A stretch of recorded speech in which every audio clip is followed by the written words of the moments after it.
So the way this is going to go, and thank you all for coming, I am Mel with the Providence 48-Hour Film Project. If you follow us on social media, my face is all over it, and I'm very sorry for that, but I'm the person that does the TikToks. Thanks to Kismet, we got to do this great event tonight, do a little bit of a Q&A. You can find out a little bit about the 48-hour, or you can get some new ideas if you're run a team in the past. It's sort of the hopes of these things, and then also that you stick around for their house party tonight. Because I've seen the photos, I've never actually gotten to go to one. I'm going to stick around as well, and we're going to see some really good improv. So the way this will work, just so everybody knows, is I'll ask questions for about 30 minutes. Probably y'all will have stories to tell, you'll have good tidbits, and then we'll leave about 10 to 15 minutes for Q&A from you all, and then we'll wrap up, and we'll move out because the next event is ticketed, so they need to make sure that you've paid to be here for the house party, and then you come back in and you have a good time. Cool? So the first thing I'm going to ask, so I'm going to pass this microphone down. You all get to be in control of this one. First thing I'm going to ask is, what is your name and what is your team name this year? Oh, hello, I'm Kate Hardley and my team name is the Hardley Boys. Hi, I'm Ken and I'm teamless. Oh. Hello everyone, I'm Marco DiBenedetto and I'm with M-Tron Productions.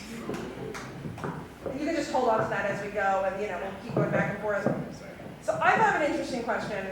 I don't like to ask what people's favorites are because my favorites change all the time. So what are you watching right now? We'll start with Marco. Any particular type of just anything in general?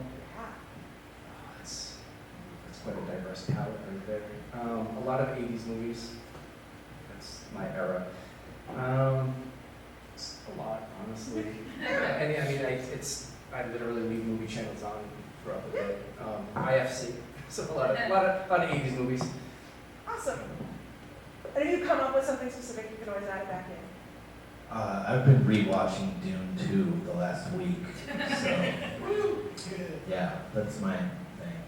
I'll rewatch movies over and over sometimes, just if it's a movie I like, and just because I feel like I pick up on details if I rewatch them, and those excite me.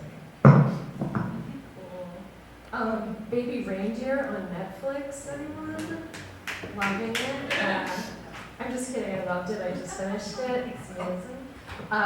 Very, very, very dark. This is a tale of a stalker and her stalkie, or the stalkie and the stalker, and it's different because they show him as a very flawed individual. It's not just very one-sided, like, oh, I'm being stalked. It's like he's playing into it as well, and I find that very interesting psychologically. But it's heavy. So. Yeah, that's what I heard. Next question, this one's a little simpler. How many 48 hours have you done? Oh. Either here, Providence, Thailand, Tokyo. Every year that there has been one since 2018, 2019. So I think there was like a gap in there with COVID, or it was late, or we were remote, like it was weird. Nice. The first kind of film thing I was ever in was a 48-hour film festival. It was called The Missing Flink. It was about the Gardner art heist, in which a flink was taken. So that was the first thing I was ever in. I've probably done, 5 or 6 over the years, Providence and Boston. This is going to be my third participation. It's an awesome experience. I highly recommend it to anyone just wanting to dive in. So I had a question here I'm going to skip, which was how did you come up with your team name? So I realize that might not apply to everybody. So we have a hardball question. If you didn't think what are we watching right now is hardball enough. What is the biggest challenge you've had on one of your 48-hour sets? And let's make this an SAT question. How did you overcome it? Coordination of the cast and crew, and as well as assembling and accumulating that cast and crew. And how we overcame it is just trial and error. That's simple. Just working with obviously what we had, what we could. Do you work with the same people every year, sort of? This year it's going to be roughly half the same crew from last year. Good people, awesome. I think location is generally in the ones that that I've done has been the biggest challenge, finding places that match your ideas and you have access to and it's legal to shoot at. I know this is probably poo-pooed, but we've done over the years. I think we've snuck into places or maybe shot in a few. I am all of a sudden very deaf. I cannot hear anything. Yeah, so just to get a good shot. But you can all, it just forces you to be more creative, which is great. That's the whole point of, I think, the constraints. When I did poetry, my favorite stuff to do is, within a form. So it really kind of challenges you to create something, within some pretty strict confines. There's one year where I was just on story and scoring, and while scoring the edited film, I noticed that the required line was not the required line, and we had to do a really clunky reshoot. So that's how we overcame it. They did a really clunky edit reshoot of the required line. That's fine. By the way, if you don't know about the 48, one of the really great things about it is that it requires you to do a lot of paperwork. I know you're all so excited for that. So you have to have location releases, you have to have cast and crew releases, it's all on the website. It's pretty easy to do, and that stuff you can do ahead of time. So that's one of the very few things you can do ahead of the weekend. You do not have to do legal paperwork that weekend. So if you have cool places you can talk to them now, get those forms filled out, and then you're ready to roll on whatever day you film. I would say Saturday, but some people are not, they live fearlessly. What are you excited for this year? Oh, I'm holding the microphone. So many things. I'm excited every year. I have a mixed up team. Every other year we've worked with a certain group. We were Collective Subconscious in Boston for a long time, and last year, so got new people. Excited. But I miss Ken. The saddest thing is that Ken's not going to be on our team. Yeah, I can't do this year because I'm moving, but I look forward to seeing what Kate puts out because I was on her team last year and we did pretty well. And, I look forward to seeing how much they miss me this year.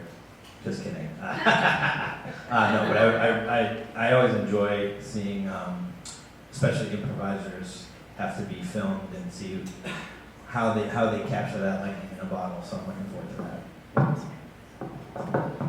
Just experience, the overall experience of it. I'm just really looking forward to what we can create from what's selected for us, and just kind of improvise as much as possible and just see how it goes. I'm really excited to just hit the ground running as soon as the day starts.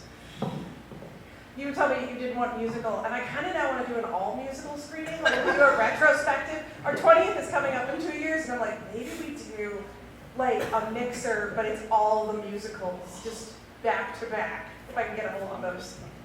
That would be rough. No offense, I made one. I'll change this question up a little bit. If you, or I know some of your actors are more on the acting side, so that's why I'm changing it a little bit. I'm still going to ask this question. If you know this, what camera or editing software do you use? Did you say camera and Or yeah. I currently use two S1Hs, Lumix S1Hs, and I'm unfortunately doing the editing this year. I'm not an editor, but I use Final Cut Pro. But I can dabble with it. That's my skill set. Love it. Fortunately, I'm just a dumb actor, so I don't have to do much editing. Usually we're the worst people. Improvisers are the toughest people to edit to. Just did a short film with some other actors from here, and it took 6 months to edit a 20-minute film. So, I apologize to all the directors out there from improvising on camera. Yeah, it's going to be a mystery which cameras we're using, but I'll be editing on DaVinci Resolve. Ooh, I've not heard that one before. That's why I asked. I actually found out that CapCut makes machines now. CapCut is like what TikTokers used to edit. There's desktop CapCut. It's like, I don't know, it's like saying a Lego camera works. It doesn't make any sense. Here's both softball and hardball, because I know Marco told me what he doesn't want. What genre do you want? Like, what are you really hoping? So the way it works, 2 genres come out, you have to pick one. We have a big gold metal drum, you spin it around. You get a little slip of paper out, you have to do one of those two genres.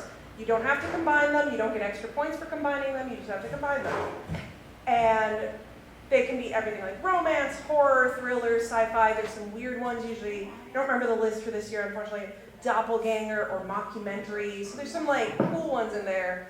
But yeah, what are you hoping to get? There's one genre that always sticks out for me, and I don't know if I dread it the most or want it the most. I'm a musician, and that is musical. Seems hard. Seems hard, but also up for the challenge. I've never gotten comedy, which is funny. Yeah, I don't know if that's funny, but you know, I think it almost takes the pressure off to not get comedy, because if you do get comedy, it's like, this has to be funny. And usually in the stuff that I've been some of the comic relief, so there wasn't as much pressure. It was just kind of like a curveball in the production. So I think I'd like to get comedy just to have the challenge of being, you know, yep, this is what we're doing, instead of just, it happens to also be funny. For me, it would have to be thriller and/or horror / mockumentary. I'm pretty much satisfied with any of them except for musical, and I'm a musician too, and I dread it. Yeah, It's just- same. Yeah.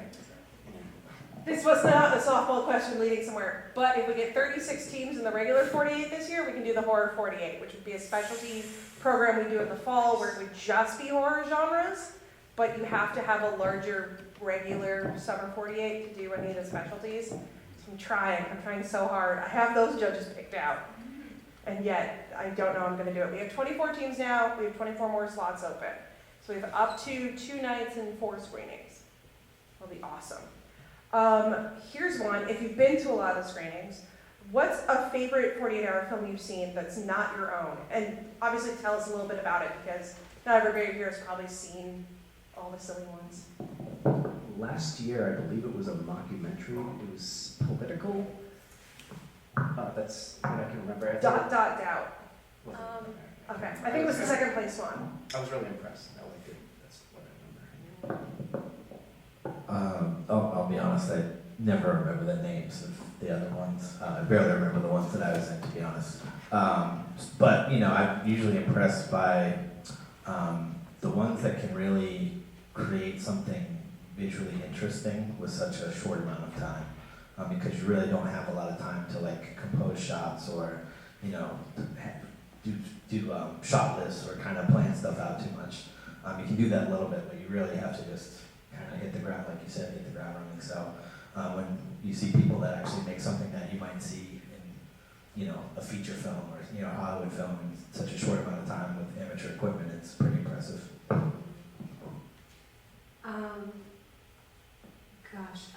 Anything the Obnauts do in Boston, obviously. Last year, the Providence felt cute. My God, puppets need to say more. Gosh, so many cool things, and I'm so impressed with people who can create these large worlds. Like a few years ago, I think it was pandemic times, there was this dystopian film where we were following these people like scrambling through the streets, and then at the end we found out that it was a British reality TV that just had cameras around the U.S. and was just watching the U.S. like go to hell. But it was so tense the whole time that reveal. It hurt, frankly. It hurt. So I'm so impressed with people who can build these big worlds, and I'm equally impressed with people who shoot in like one room and it's compelling. Yeah, that's true. Yeah, you don't always have to do big sets and locations. There's some really great films that are filmed inside people's houses, their basements. Felt Cute was filmed at Classic Cafe when they were closed. They got permission. And you can actually see the light change as he goes. And he just goes with it. Yes, it's a 6-hour date. It's fine.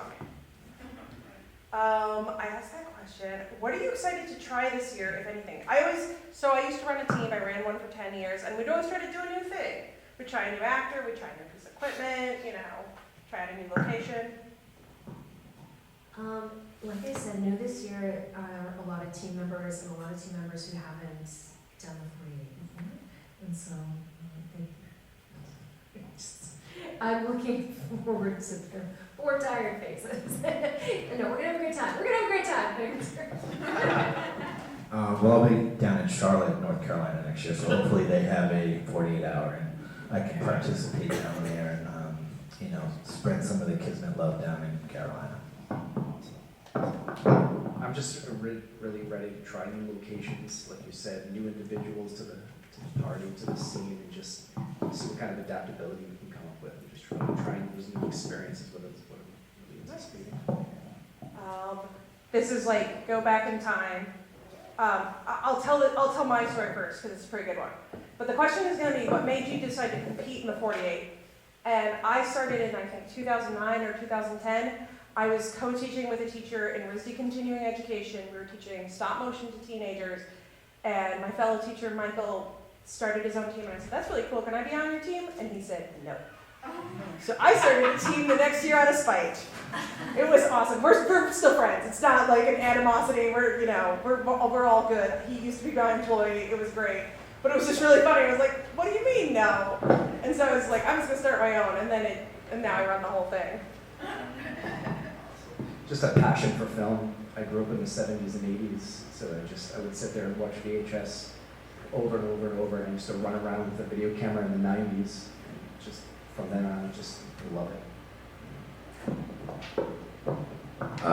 I got into it just because I thought it was a good, just good acting experience. I didn't have a ton of experience on sets. The first one I did, which was probably a year or two before your first. I think it was like 07 or 08. So, but I think it's a great way for somebody that hasn't gotten a lot of on-screen time to, just jump in and help out, because I also think I got recruited to do other things as well, so it's like a good learning experience if you're an actor. I think it's always good to know other parts of what people are doing and understand how those things work. Hey, what was the question? How we What made you decide? What made you decide to compete? Well, it's like how did you?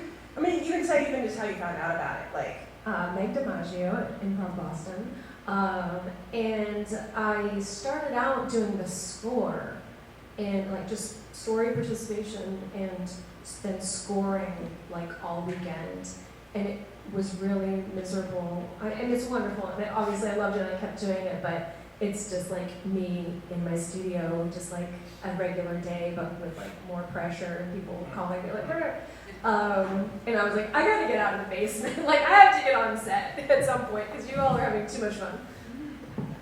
So I can see, I like this little clock in here, it's telling me things. So 7:27, so I'm gonna ask one more question, and then I'm gonna let you all, if you have any other pieces of advice, give your piece of advice, and then I will go Phil Donahue it up and go out to the audience and pass around this microphone. So if you have questions for folks up here, I'll bring the microphone to you so we don't have to shout.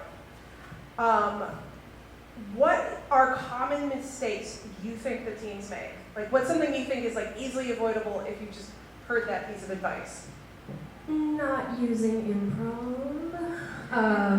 The amount of stories about people staying up all night Friday, like painstakingly writing and rewriting, and then going into shooting exhausted. Just use your actors, have them make stuff up, use improvisers. Yeah, that's why I tell people, I said, your actors know how to order coffee. You don't need to write that scene. You just go order coffee. Yeah, I'd say that's a good tip, broad strokes on the script, which is kind of why I think improvisers work well in this format if you are recruiting actors. The other thing I'd say is like, don't be afraid to let somebody be in charge. I think there's a lot of, what I see is a lot of people arguments where they are trying to decide things and it'll take hours, Trust in the people that are assigned their roles. If somebody's a DP, let them be the DP. Let the director direct. And just know your lane and try to do your part, and then you'll eventually build something that's coherent. The other thing I'd say is like, don't be afraid to plan first. Don't just jump right into it. Take an hour or so just to, even if it's like doing a basic shot list, it'll really help you have something to work with in the end.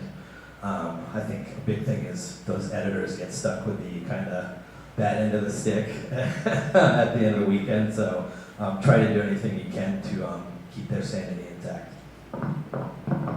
I definitely agree. When it comes to everyone coming on the set at once, it tends to be, too many chiefs and not enough Indians, and everyone just kind of wants to do their own thing. So organizing that that was kind of a big error for us last year. We were trying to organize that because it was so disorganized.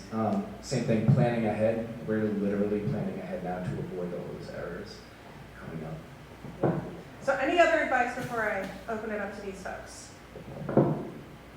Anything you want to share? No, it's okay.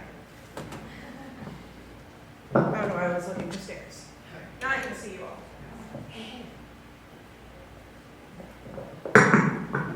Great panel, thanks for coming out. Could you guys talk a little bit more about the location selection, what you can pre-plan, and like what the legal clearances look like, and what you might be able to use if there is free use areas, or if you have to get everything contracted or legal? You asked in regards to planning ahead for locations, Yeah. correct? And the accessibility and availability of them. What I did was just I looked and I looked and I looked, and by the grace of God, a friend of mine had a spot, similar location to something like this, and that's where adaptability comes in. It's just utilizing the strengths of your space. Just look around. Yeah, there's also an agreement that the festival has that they fill out. So it's not like you can't pay people, you can't pay volunteers, all that jazz.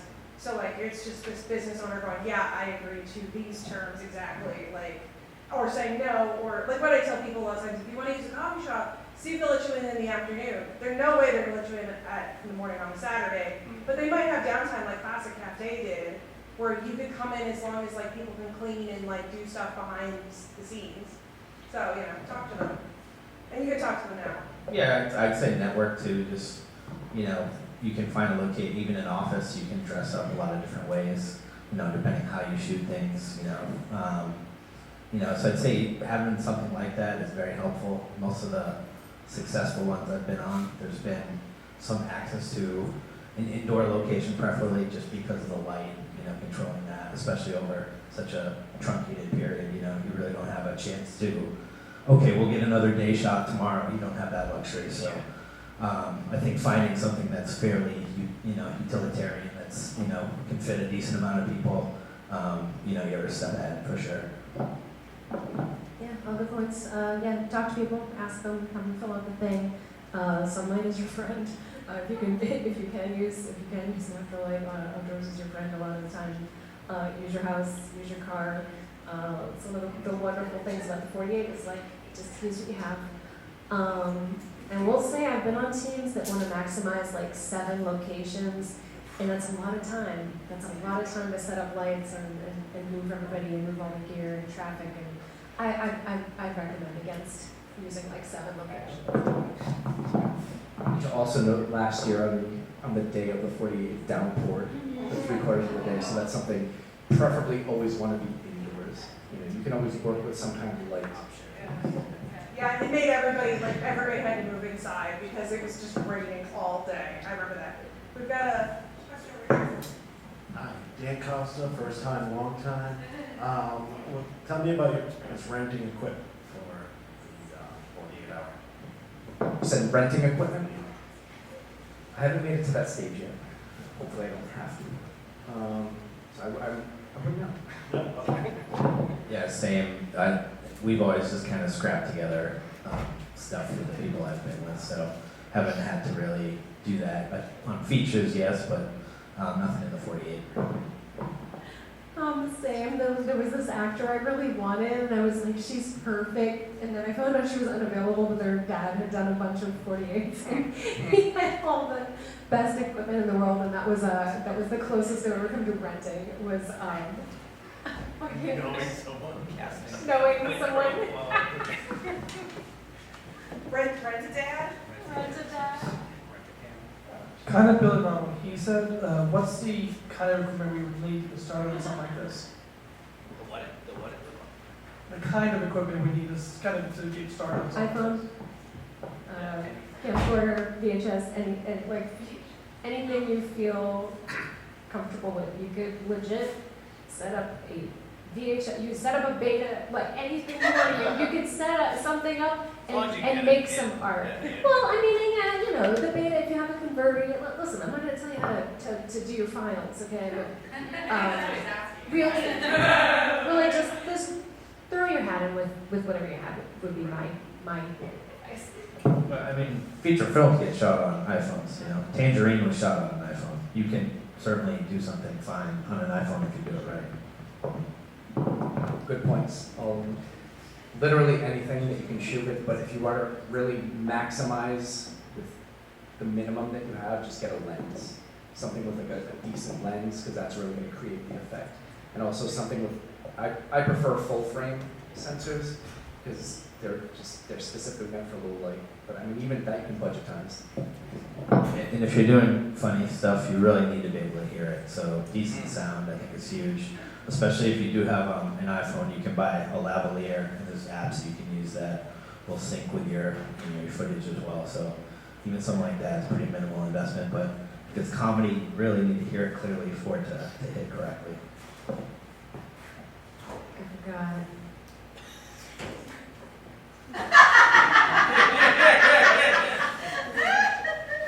Again, there's no segues here, I'm not planning anything, but we do have Storage, that's what it is. There it is. It's so sexy to buy cameras and we want to buy all the like really fun gear, but storage, make sure you can store all of your footage. Especially if you don't have an editor, especially if you're not trading off. I remember. Yeah. No, I was gonna say, we have a workshop coming up in May called KITS. It's the Kindling Industry Trading Studio. It's free, it's like 100% free thanks to a grant from RISCA. It's gonna be at Retina Creative Labs in almost North Providence. I put some postcards up there. The info for KITS is not on it, but our website is, so that you can get access. You have to sign up ahead of time because we're giving you lunch, and we need to know how much lunch to buy, so please don't sign up and then not show up because it looks really bad, and then RISCA won't give us more money, and, I want people to show up. Who else has a question, though? We're going to ask you about that one later.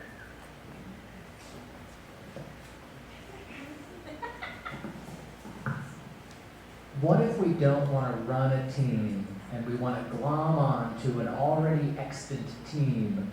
Is there a website? Is there a social media group? Is there a secret lair we can go to find existing teams on which to glom? Thank you. Yes, there is. Mel can probably do the whole spiel. You may even have friends who have a team. Mel, do you want to do the whole? Yeah, so one, Facebook group, Facebook's evil, but we do have a Facebook group. So that's the first place to start. And then after that, I have set up 2 Google Forms. If you're looking for a team, the first one to stop at is a form that you put your stuff into and say, okay, I want to be on a team. And then I send those spreadsheets out to the team leaders. I'm like, these people are looking for teams. Do you need any of these guys, these gals, these babies? And they're like, yeah, probably. And then the team leaders have a form that they can fill out saying, we want people. And I can send you that spreadsheet.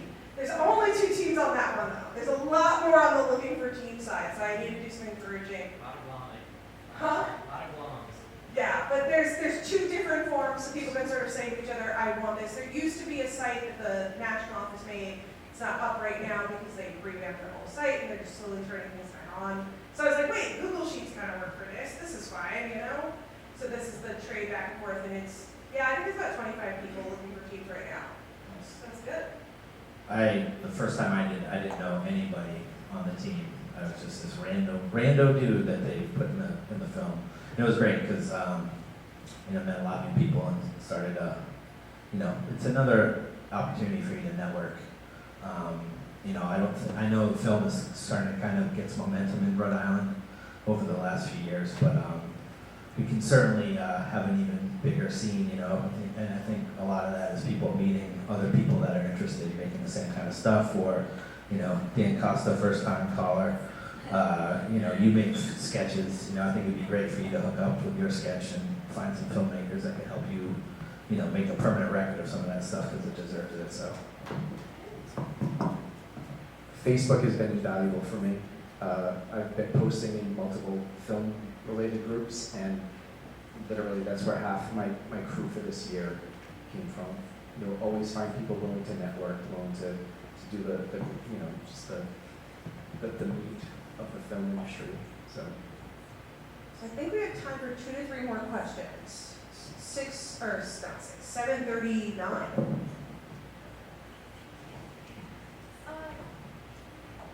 some examples of roles that people played in past and current 48-hour football games?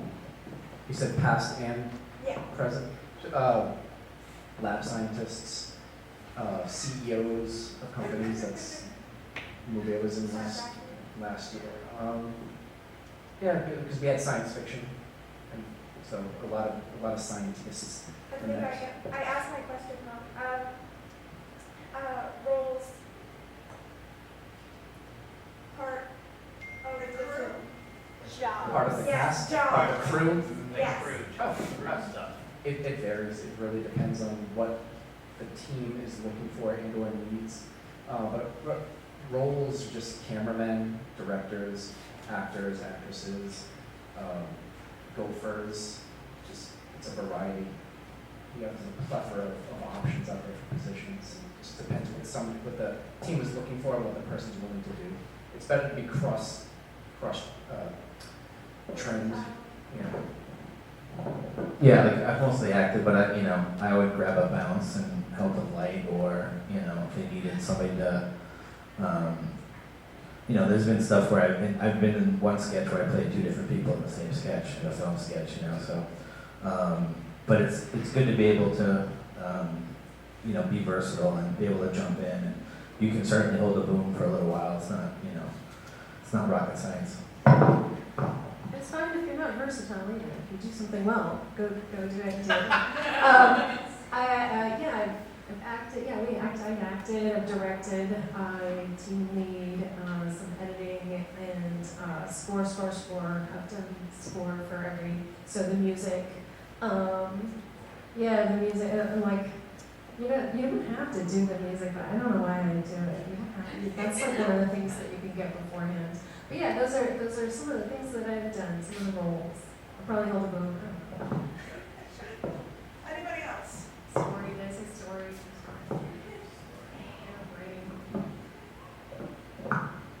Can we come watch the films after they're created? Yes, please. These films will be, this year they'll be screening at the Avon on, I want to say July 9th. 9 and 10. We're hoping to have up to 4 screening groups. Screening groups don't repeat. So if you have friends in a screening group, go to their screening group. It's not going to get repeated unless they win an award. Unless they win. Yes. But it'll play at the Avon. We have enough teams for one night right now. We're working on night 2 because I have to pay in advance. So hopefully it comes. And then the award ceremony, we're finalizing that contract. It will probably be early August. So if you don't want to go to see 40-something short films, you can see the best batch later. I will say nobody does that, by the way. I don't know why. People are like, I don't want to go to the 2 nights. I'll go to the best of, and then I run the best of. So I'm telling you, just go to whatever you can fit.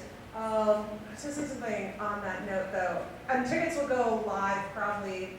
The ability to buy tickets will probably go live in like 3 to 4 weeks. So there'll be like early bird deals and group deals and that kind of stuff. We also heard a lot of feedback last year. We didn't have like a senior discount, which was, my mom sent me something. I don't know why I didn't think of this. And then we'll have student discounts and all that good stuff too. One more question? Somebody? And also there's postcards up here that have a lot of our info on it and our website.